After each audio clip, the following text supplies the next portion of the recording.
سيداتي وسادتي، ستبدأ الآن الجلسة التاسعة تحت عنوان النزاعات المجمدة والمنسية سوريا وليبيا واليمن والسودان.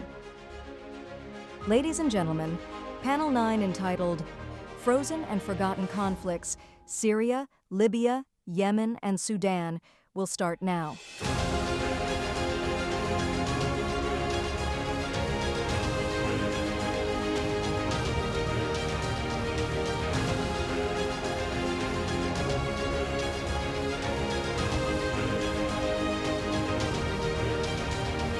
الله بخير. الله بك حساتك حياك الله. طيب موفق ان شاء الله. حياكم الله.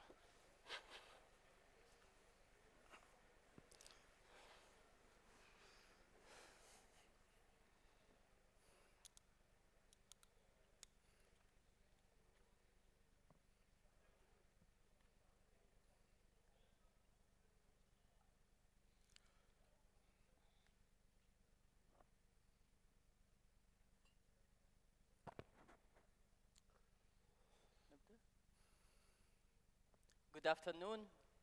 السلام عليكم ورحمة الله وبركاته. في البداية أتوجه بالشكر للدكتور. Allow me to begin by thanking Dr. Abdalla and the Emirates Policy Center for this amazing conference with its topics, audience, and speakers. I was informed that I am standing between you and lunch, so it will be this session before lunch, and I hope you enjoy it. Although we are discussing some complicated crises, hopefully we will find some solutions and answers from the panelists. My name is Mohamed Al Dhaheri. I am the Deputy Director General of the Anwar Gargash Diplomatic Academy, and we will be discussing an important and complicated topic that's impacting the region, which is frozen and forgotten conflicts: Syria, Libya, Yemen, and Sudan. Are they really frozen conflicts? Are they forgotten, or are there new ones that replaced them in the media spotlight? Today we will be listening to speakers including His Excellency Dr. Abdalla Hamdok, former Prime Minister of Sudan since 2019 to 2021. And right now he's the Executive Chairman of the Center of African Development. We also have His Excellency Hamoud Al-Sofi, former Minister of Service and Insurance and former Head of Political Security Organization in Yemen. We have also Dr. Faraj, General Director of Salam Center for Peace Building and Crisis Management in Benghazi, and Armenak Tokmajyan, the Supervisor of the Levant Studies Unit at the Emirates Policy Center. Crises that I mentioned in the beginning are existing in our region. They impact the region and the world equally. There are regional powers that influence these conflicts, and these conflicts in turn impact the stability in the region. When we speak of Syria, it's a complicated, long conflict that's still unresolved. There is a huge humanitarian crisis. More than 60% of the population were displaced. 15.3 million Syrians need humanitarian aid. 6.5 million children are in very severe conditions. 90% of the population are under the poverty line. Libya, there are armed militias. There are violence actions. Libya is an oil exporting country, and there are crises related to oil exportation, and 1.3 million people require assistance in light of instability. In Yemen, there are 24 million people who require humanitarian aid. That's more than 80% of the population. This is the 9th year of the conflict. Houthis are fighting with everyone. Maybe the panelists have some answers to that. Sudan, it's a multifaceted crisis, a very complicated one. There's a humanitarian crisis where 9 million people require a humanitarian aid urgently.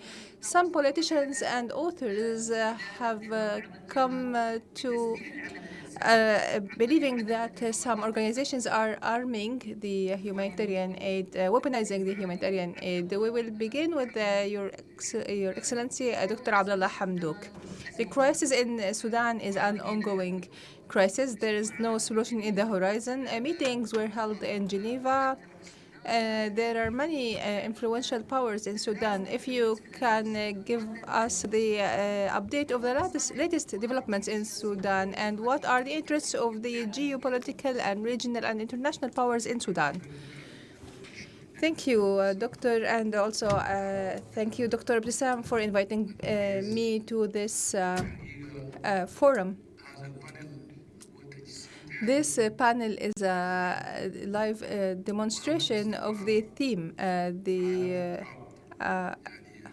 illusion of stability, a world in flux. All the previous sessions talked about specific cases and issues, but here we have a live illustration of the illusion of stability. The Sudanese crisis is probably the largest crisis in the world. You mentioned some numbers, but it's much larger than that. In this war, we lost more than 150,000 people who died because of the war. There is more than 25 million people are threatened by famine, more than 10 million people who are displaced locally, and more than 2 million people who are now refugees in neighboring and other countries. There are 19 million children outside of school. Numbers are increasing, but the most distressing thing of this long crisis is the new development of the heightened hatred speech and killing based on the identity. Sudan is going very quickly towards a grim reality. We are turning into a new Rwanda, and with all our appreciation of the special conditions of our brothers in Syria, Libya, and Yemen, and the longer this war becomes, it will become a frozen and forgotten conflict. Over the past period, we were very upset by the special interest for new conflicts in Ukraine and Gaza. Of course, we appreciate the atrocities happening in both countries, but the crisis of Sudan has a larger scope and impact, even than both crises together. And Sudan is really a forgotten conflict. We have been in this war for more than 1.5 years, and there is no serious effort to resolve this crisis. There are some efforts for mediation. In the beginning, they were serious efforts, and we were optimistic towards them because they started off correctly in less than 2 weeks, where the Jeddah Declaration was issued. But there were no progress later. Then we went to Manama, which was also a step in the right direction. Jeddah was supervised by our Saudi brothers and the United States. Meetings in Manama were better because it attracted the new players involving the UAE and Egypt, and it resulted in a declaration that could have effectively contributed to the crisis resolution, but it was rejected by the armed forces. There are other major efforts. We have efforts in the Alps in Switzerland, and it went in the right direction by adding new players such as the African Union and the United Nations and the host country, Switzerland. All these efforts haven't resulted in any solutions, and the crisis remains. in this discussion, maybe we can contribute our vision as a civil force in solving this conflict. We will talk about the vision and the way forward later, but let me move to His Excellency Hamoud Al-Sofi. We heard about the crisis in Sudan. Now, this is the 9th year for the dire crisis in Yemen. It even impacts the world trade, with Houthis striking trade routes in the Red Sea. The U.S. is targeting Houthis. Houthis are targeting Israel. It's an evolving crisis that's entangling with time. Can you give us the latest updates of the current situation in Yemen? And also, if you can give us a brief overview of forces in Yemen, international, external, and internal forces in Yemen. Thank you so much. Thanks to you and to Dr. Ibtissam and to the Emirates Policy Center for this platform for exchange. Naturally, the conflict in Yemen is this complicated and has this many parties, and it's natural that it is a source of concern for the region and the world, specifically because of the geopolitical location of this country, which controls one of the most important straits and routes. Also, we are located in a security and politically fragile region that impacts several interests. In addition to the conflict being near the international shipping routes coming from China and India towards Europe, also near the key oil markets in the Gulf region, it vitally impacts this intersection of interests of trade, oil, and shipping. This increases the complexity of the conflict. And on both sides of the Red Sea, there are some countries that are fragile, in addition to some organizations and extremist militias such as Daesh and Al-Shabaab, which has grave impacts on the Red Sea, where there are non-state actors are taking military initiatives. Not to forget that the conflict in Yemen goes beyond Yemeni parties, because Ansarullah Houthi group is linked to the Iranian axis, which makes it closely linked with what's happening in Iran, Iraq, and Syria, and Lebanon, and Palestine. And with this complexity and with this critical point of entanglement, there will be a lot of reactions in various directions, maybe Suez Canal and Gibraltar Strait and others. So we believe that there must be new security arrangements, either by defeating these parties or cooperating with their sponsors in Iran, which is complicated and not accepted by many parties. So we believe that this conflict in this fragile region and its connection with the Iranian axis, or being described as part of the Iranian conflict with Israel, has taken it to a very serious level. So much so that Israel is now involved in the Iranian issue and striking Al-Hudaydah port and Yemen, with Houthis becoming the black horse in the conflict. It's more sensitive for the region's countries, especially the GCC countries who bear the responsibility of having an accurate understanding of the Houthi phenomenon being an increasingly powerful element in the strategy. It's a very important understanding in order to manage the mechanisms and priorities of national security in a manner that's effective and sustainable. Dr. Faraj, we are moving from one crisis to the other. Let's talk about Libya. It's a very complicated crisis. There is a lot of fragmentation in the scene. In Tripoli, there is a government and there is a parliament on the other side, the oil refineries. So what is happening in Libya? What is the role of regional and international forces in Libya, 5+5, and other players? Thank you for this generous invitation. The Libyan context is strange. As one Tunisian observer said, in Libya, if you want to understand things, you will feel dizzy because the conflict is there's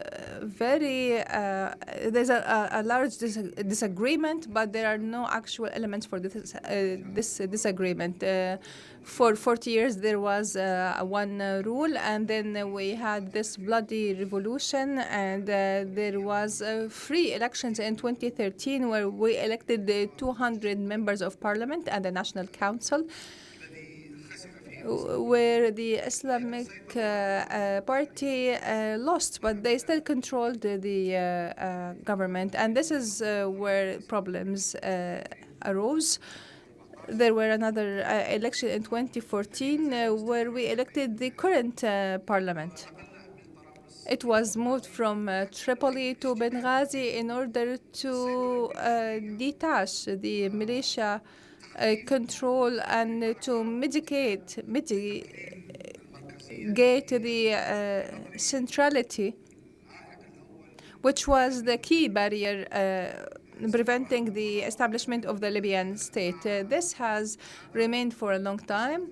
However, the state was divided and we became two states in one nation, and now we are living a kind of a confederalism where Libyans find it's kind of comfortable, at least since the latest war in Tripoli in 2020.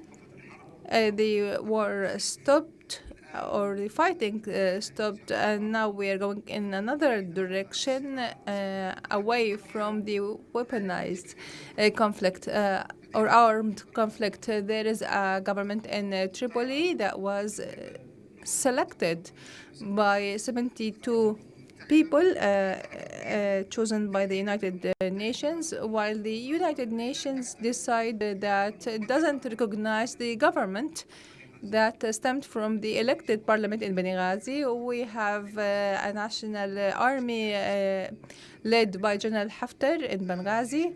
The national army is controlling 75 to 80% of the Libyan territory, whether the economic or political geography, including oil fields and ports, which are all governed by the armed forces and the parliament. However, oil money all goes to the center, to Tripoli, and Tripoli chooses whether to give money for salaries, for development, or not. In addition to this, there is another issue. The Mufti, or the religious edict guy in Libya, has supported Daesh, ISIS, and also he takes reference in Saudi Salafi religious institutions and the Muslim Brotherhood in Egypt and in Libya. He wanted to have his own religious institution to control the country. And recently, the Minister of Interior wanted to impose Sharia rules in their area, which is 20% of Libya, where they will be imposing Sharia rules. So the situation is now controlled largely by militias, and this is impacting the economic situation. And after negotiations between the militia and the central government, as well as the parliament, the governor of the central bank was changed, who was one of the bad influence players in the country. He shut down the SWIFT clearance between Libya and the region that was only opened yesterday. Also, the government and other authorities are tasked with establishing sovereign institutions in the face of those in Tripoli, a central bank, an audit bureau, ministries, altogether whole country in the east against the one in Tripoli. This is still ongoing. The pain and suffering is still continuing, and I do not see any resolutions, even with many of us suggesting a federal system, which was in the country in 1951. Libya started off as a federation, but there is a lot of resistance in the country, supported by the Islamist movement, which believes that the federal country is against the concept of Islam. We will talk later about some solutions that could ease the crisis. Armenak, I don't think this is the last crisis, but I hope you would be more positive about it. What is happening in Syria? It's been ongoing since 2011 with Israel and Gaza war entering the formula. What are the latest updates in the Syrian crisis and the Syrian interests, especially with Syria's location between Lebanon, Israel, and Iran? Tell us about it and if there is any hope in this crisis. Thank you, Dr. Mohammed, and thank you for this invitation. As you know, the Syrian crisis and the active war and conflict has ended years ago. However, we haven't reached the settlement stage and the conflict resolution. And since 2020, the situation in Syria is the status quo is still there. It hasn't changed considerably towards any settlement or any resolutions. Why is that, and who are the key players who are managing the status quo in the country? First, we have to point out that the conflict parties in the Syrian crisis, none of them managed to make a decisive victory in the armed conflict. Syria was close to defeating the opposition in 2013, and the Syrian forces supported by Iran, Russia, and Hezbollah were close to a final victory between 2013 to 2020, but they did not succeed in defeating the opposition.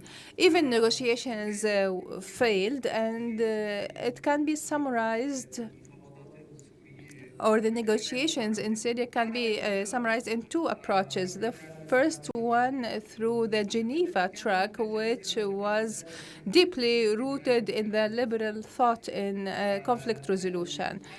The approach attempted to create a new national framework that combines the regime in Damascus and other parties that that had a revolution against the regime. The second track is the Asatana track to regain the authority and the centrality of the regime in Damascus, but this also did not succeed.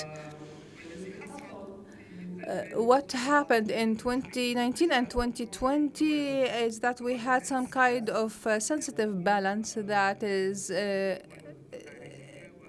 or where countries like Russia, Turkey, Iran, and US, along with the local allies, maintain this balance, and any disturbance in this balance of power will be on the account of another power. So then, since 2020, we haven't witnessed any actual change towards a real settlement to end the current situation in Syria.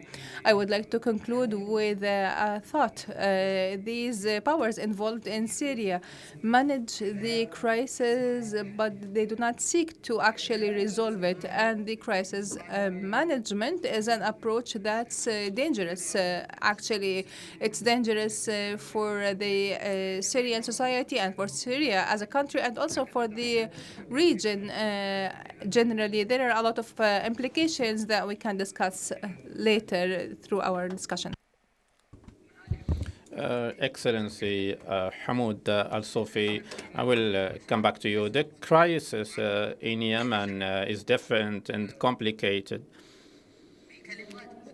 In simple words, what is the impact of the crisis on the region and the world? And a special question that I need to ask everyone before you go to lunch, why the Houthis are difficult for everyone? So what is the impact of the crisis on the region and the world, but particularly why is the Houthi difficult for everyone, if we can put it in those words? But it seems that they are difficult for everyone.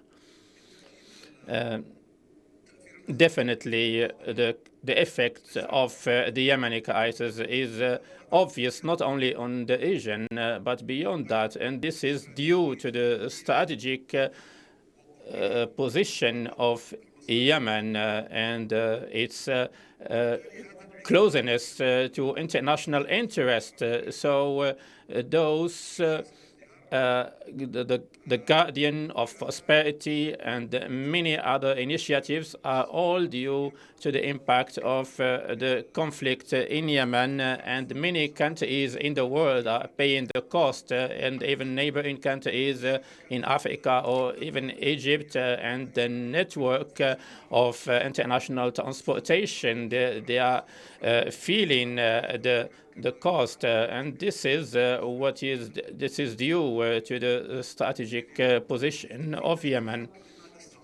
Regarding the question why the Houthis are difficult, this is important and difficult question, but before answering it, we need to explain what is the Houthi movement. Many people don't know what the Houthi are. And even if sometime, as anecdote, we were on a visit with Dr. Mohamed Al Dhaheri, and he said, Tony Blair asked me, what is the Houthi? And he motioned to me and asked me to answer him, what is the Houthi? I said, it's like Al-Manufi. It's a region called the Houthi.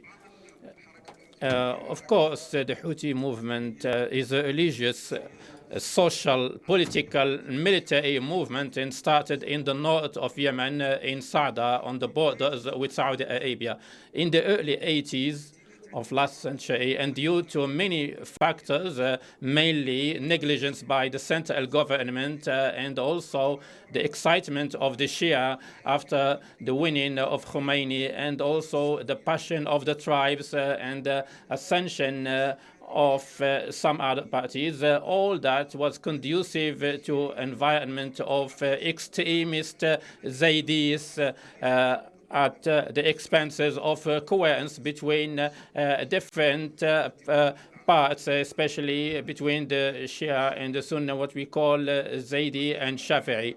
And then there was what is called the Arab Spring, and it was very convenient for the Houthis to move freely as part of the chaos of 2011, and that allowed them to expand and to control lots of weapons and the munitions of the Yemeni military in Sada, like the first battalion of Yemen. And so they took those weapons and they started moving towards Sana'a, and they managed to control it in some circumstances of negotiation that seemed to be naive with the government in the capital that did not manage to deal with the situation properly. Afterwards, the Houthis started expanding their activities and enhancing the capacities, and started combining activities of violent militias and military capacities which are very developed, and institutions that similar to the states.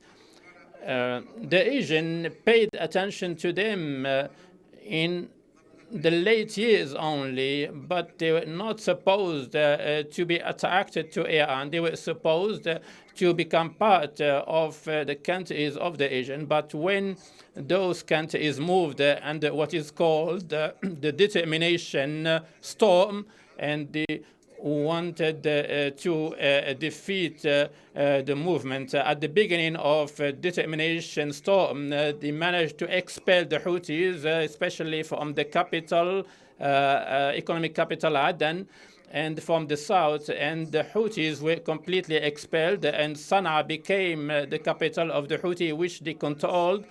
And they had the weapons of the legitimate government just 30 kilometers away from them, and they were followed, and then we got to the Al-Hudaydah city, and there was international pressure with also some other parties from the legitimate government also.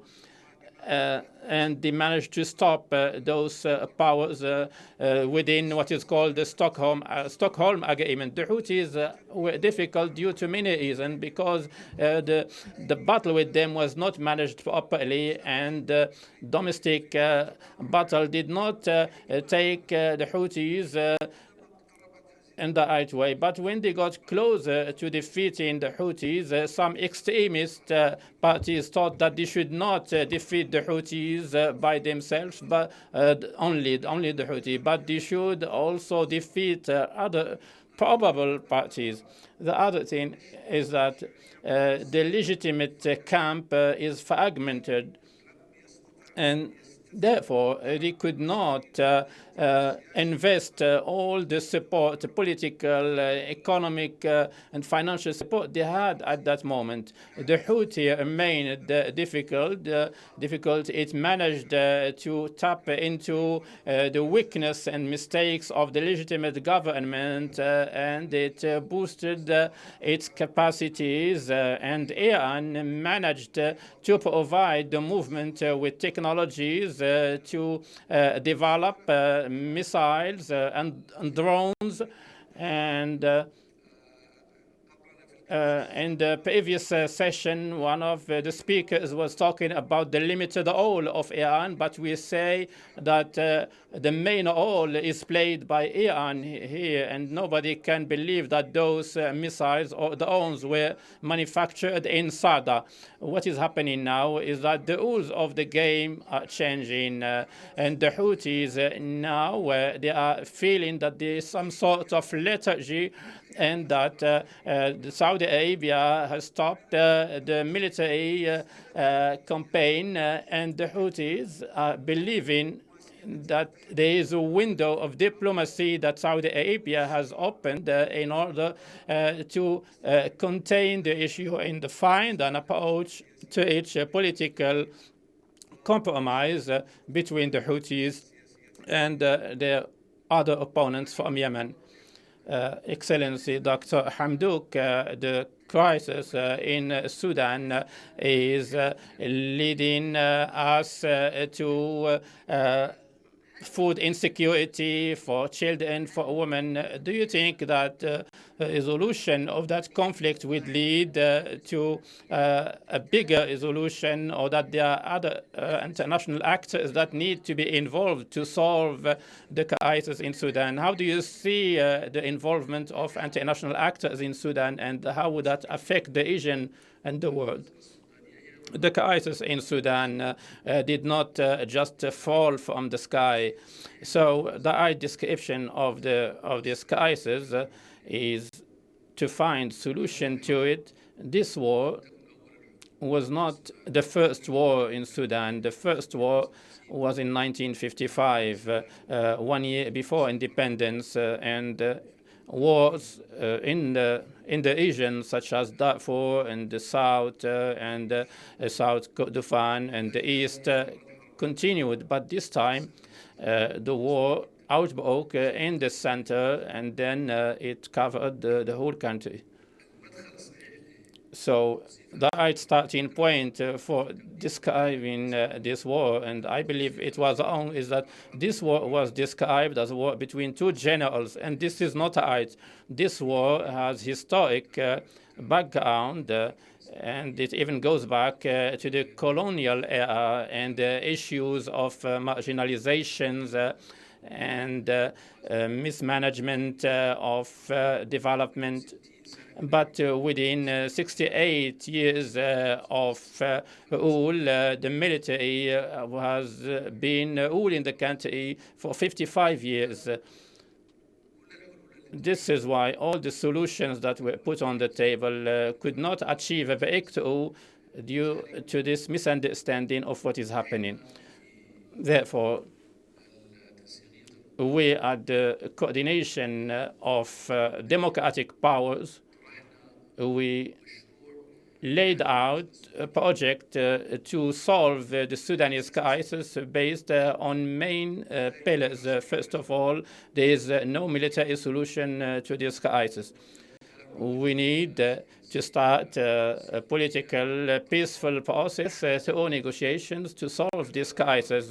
And there are three themes. The first theme is the need to protect the civilians and to provide food aid for them, because human beings are more important than anything. And we presented different mechanisms. First, to enact a mechanism for protecting civilians and to create safe areas and to ban military flights because they target civilians more than militaries. And we need in this regard to provide a mechanism or boots on the ground. This is regarding the protection of civilians. The second part, which is the cessation of war and the end of the war also. So cessation of the war is linked to procedures and logistics like cessation of hostilities, etc. But the end of the war means the need to start a political process to tackle the historic reasons behind the war and many aspects associated with it. And we presented a mechanism for this political process, and we called it a conference on the round table that would put together different spectrums of Sudan, which will agree on stopping the war and regaining civil government control. And most of the Sudanese agree with this proposal. This roundtable has a process and it would meet at a certain time, and they can agree on a vision until we manage to solve this crisis. To this effect, the role of Sudanese dialogue here, but there is also an important role and very efficient for the regional actors, whether regional organization like African Union, IGAD organization, and Arab League. And we ask all the friends and all the peace-loving countries and organizations to support us during this crisis, and that will help us solve this crisis. Thank you. Dr. Faraj, the other crises are ongoing, and also is the case in Libya. Is Libya a forgotten crisis? Is there an international power that's still interested in Libya, or is it a frozen and forgotten crisis, and Libyans are left to deal with each other? If you can answer briefly. I don't know if it is forgotten or some people are deliberately forgetting it. International actors, they are there. The US, they have special envoy to Libya. And they even appointed the UN envoy, American woman Stephanie Coy. And Italians, they have a military base in Nusrata, and the Turkish also, they are in the Western Asian, and the Russians also, they are there, and the Egyptians. So all the neighbors and friends are there, and each one is supporting a different party. But the issue is re-emerging every time to the media in a different way when things get complicated, given its importance. For example, recently, the oil that was being sold to Italy and Spain that was stopped, and that had an impact on the media of those countries, Italy and Spain. And also, lately, we have seen a change in the Turkish tendencies towards the Libyan crisis. They were supporting the government in Tripoli, but they have seen there is some development in the east of the country in Benghazi, so they opened a consulate there. Now they are seeking to open and direct airlines between Benghazi and Istanbul, and the Turkish consul is also always there in Benghazi. So there is a change because their commercial interests are getting stronger now with in the east of the country and the west as well.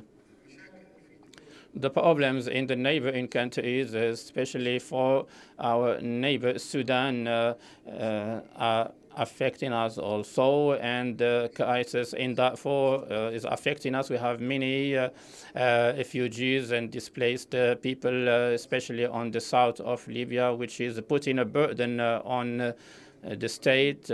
And we are also watching what is happening in Niger and Mali, and the coup they are having, and also France, that is kind of a friend of Libya. So Libya, this started with the intervention of the NATO with 42 countries. Now it's less than that, but superpowers and neighboring countries, they are all there, although the situation in Libya now is quiet, but they are all there. It's clear now, Dr. Faraj. Armenak, did Syria get back to the Arabs, or is it still under Iran control?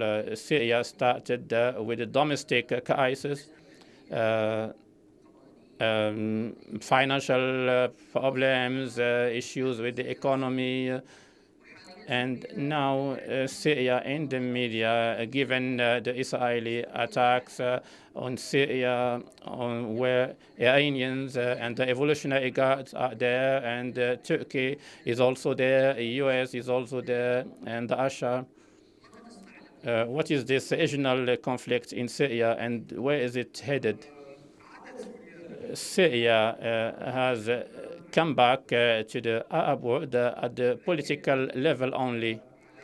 But the relationship of Syria with its Arab environment, the Arab world in general, cannot be compared to the military and the economic ties it has between the government in Damascus and Iran. The Syrian crisis started as a domestic one, and then it evolved in a civil war, and then internationalized civil war with different interventions. Now the conflict in Syria is not only state conflict. It's a regional one, and I can give you some examples here so that we can understand that it's not a Syrian conflict only. For example, the Syrian scene now has become a scene for solving issues between different countries. If we go back to the 50s, when Syria was not strong enough with enough sovereignty to have an impact on the region, it was a scene for different players from the region and for solving issues between different countries. So it's like we're going back 50 years back. And second, the weakness of institutions in Syria and the collapse, it's an issue in Syria, it's an issue of institutions. But this weakness and lack of a clear horizon can lead the economy to move from being a legitimate economy to shadow economy and economy of crimes. For example, there are some statistics, and I can give you an example from my personal experience. When you travel to the north of Jordan, you can see the impact of the economy of smuggling on the Jordanian people in the north of Syria. So the shadow economy of crimes has impact on Syria, but also on the neighboring countries. And for example, here in the Gulf, you suffer from drugs, especially cryptocurrency, that's manufactured particularly in Syria or at the borders between Syria and Lebanon. And last example, the situation in Syria can be the gate for international actors such as Iran, Russia, Turkey, Israel, to exercise an impact not only on security of Syria, but on the security of the region in general. We can see there is a conflict between Iran and Israel, not only in Gaza and Lebanon, but also in Syria. And repercussions can be very difficult, not only for Syria, but on the region in general. Armenak, before I go back to the other speakers in the last lines before we open the floor to the audience, I know you don't have a magic recipe to change the situation in Syria, but how do you see the coming days? Will there be a specific solution? As a researcher, do you have an opinion how we can mitigate the crisis? Maybe if there is a ceasefire between the Israeli and Gaza, maybe that will have less impact on Syria. So in a nutshell, if you can give us your opinion, whether it's optimistic or pessimistic. Unfortunately, I'm not optimistic. I follow the Syrian conflict for years, and the future is not promising. The status quo may last for longer.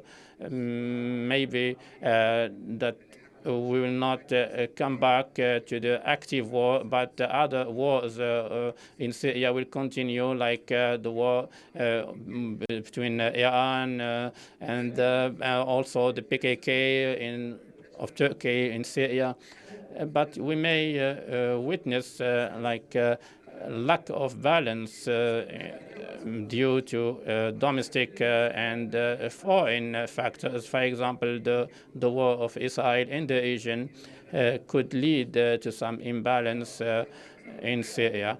But this imbalance will not lead to solution or settlement, but maybe will go back to conflicts and to fill in the vacuum left by Turkey or other forces, which means going back to the active conflict. So unfortunately, I don't see any clear horizons for a political solution of this crisis in Syria.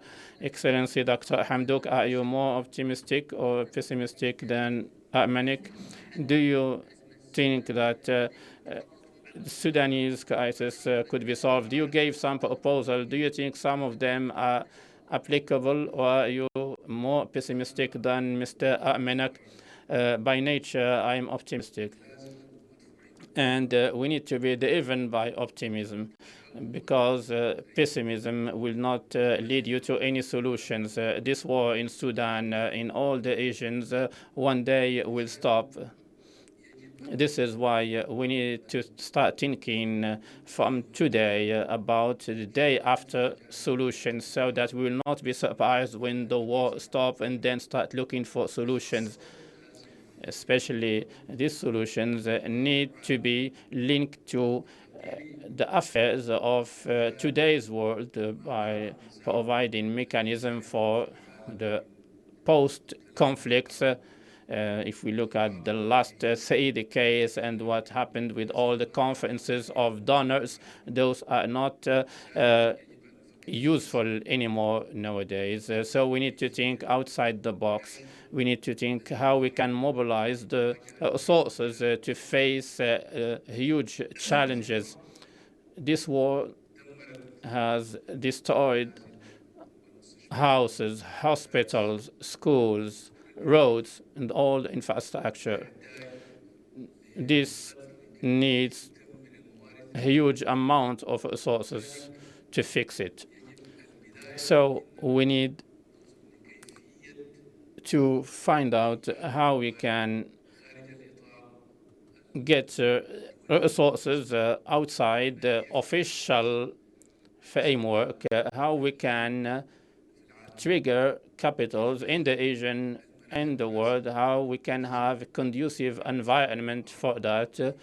We can work together to build the new Sudan. Sudan is a very rich country with its resources, minerals, water, everything you can imagine. But it was mismanaged during 30 years, or during the previous regime with the Islamic movement. We need new tools. Those tools, we need to be creative when using them. And as I said, we need to think outside the box with law of investment and law for dealing with the international organization, and build that environment that will be prone for mobilizing all those resources to build what the war destroyed. Thank you, Your Excellency. Excellency Hamoud Al-Sofi, is there a day after, or would it be repeated days in the Yemen crisis? Are there any clear horizon for political solution, or will it be repeated days? For us, for 9 years we have been hoping, and apparently we lost hope. We are hoping, like those before us said in the past, the Yemen get quickly inside the crisis, but take longer to get out of them. So I can say that a solution to the Yemeni crisis for the moment is not at the hands of the Yemeni parties, and even the Yemeni elites. They kind of understand this truth that it's not up to them, but there are other parties which have impact on the crisis, specifically Saudi Arabia, the UAE, US, Iran. These countries have an impact on the crisis, on the approaches of solution, but with also negative solution impact, as is the case for Iran. But even with these actors, they're trying to find approaches for political settlement. They are facing many challenges, mainly the ideological dimensions of some parties in the Yemeni conflict. This is not putting common grounds for everyone, and does not believe in partnership. So the challenges are huge. I would like, before we reach a solution, we need to focus on a main issue that my colleague spoke about, is the humanitarian situation in our countries. Yemen is suffering from a humanitarian situation which is the worst according to international organization. So we need to put more diplomatic pressure on the main big powers to support dialogue and also to provide incentives to the parties in the conflict to get involved, push them to get involved in dialogue, and also to have an authority to observe the situation and any violation. And we will need more funding and to encourage organization to provide financial and logistic aid on a regular basis and to have a program to link financial aid with long-term projects. With those steps, I think the Yemeni crisis can can see some light at the end of the tunnel and will be able to enhance efforts to reach a solution. Thank you. It was very clear. Dr. Faraj, I left the last intervention for you, believing that you will be more positive. Is there a solution for the crisis in Yemen? What's the day after for you? What's your perception of the crisis in Libya? I am very optimistic in the Libyan case compared to others, and I feel very sad, for what is happening with our friends in Sudan and Yemen, Syria, and now the situation is going to be solved. Probably it's because of the resources of Libya and a small population, 8 million inhabitants, and it's bigger. This is a country bigger than many European countries together, but has lots of resources. But with mismanagement by the central government, this has been difficult. But the country now is witnessing some development, especially at the east, the regions controlled by the parliament. We have the countries that used to intervene politically and militarily. Now they are starting to intervene economically with the development projects. We have companies of our neighbors from Egypt. They have won contracts of millions of dollars. Same thing for the UAE and Turkey as well, which we used to fight before. Now the one very important contracts, and there was an exhibition called Libya Build. We have seen presence of British, Italian, and American companies, and this helps us to get rid of political intervention that has badly affected our country. And we also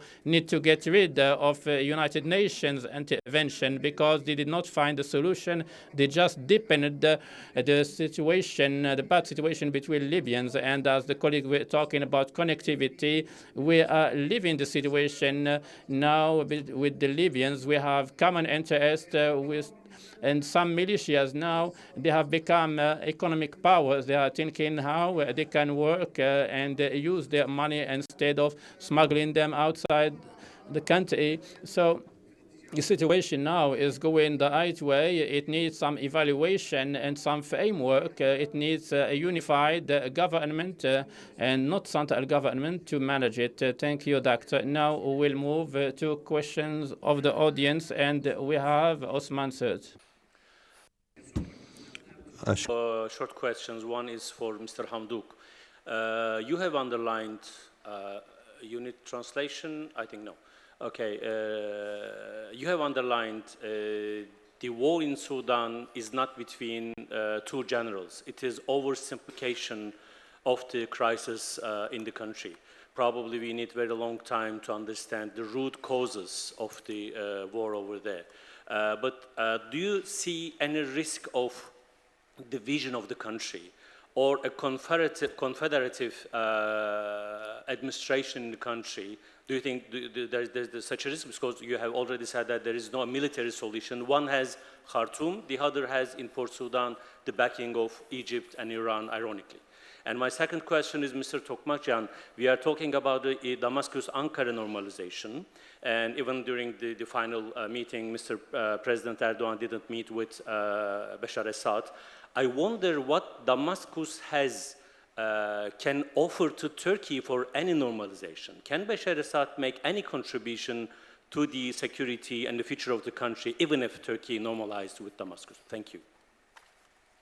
بناخذ باقي الأسئلة وبنرجع للمتحدثين. عمار كاف. We will continue with the questions. Mr. Ammar Kaf. Ammar Qaf from Amran Center. Would like to thank Dr. Ibtisam and all the speakers. In fact, the question is for Mr. Armenan, our colleague, and maybe this will be a key for the other conflicts or approach. We say that the economic approach, just whether support General License 22 or the small companies, will this be a key for the interlink again between the four geographies of Syria? We have 4 geographic areas in Syria, and this is a threat.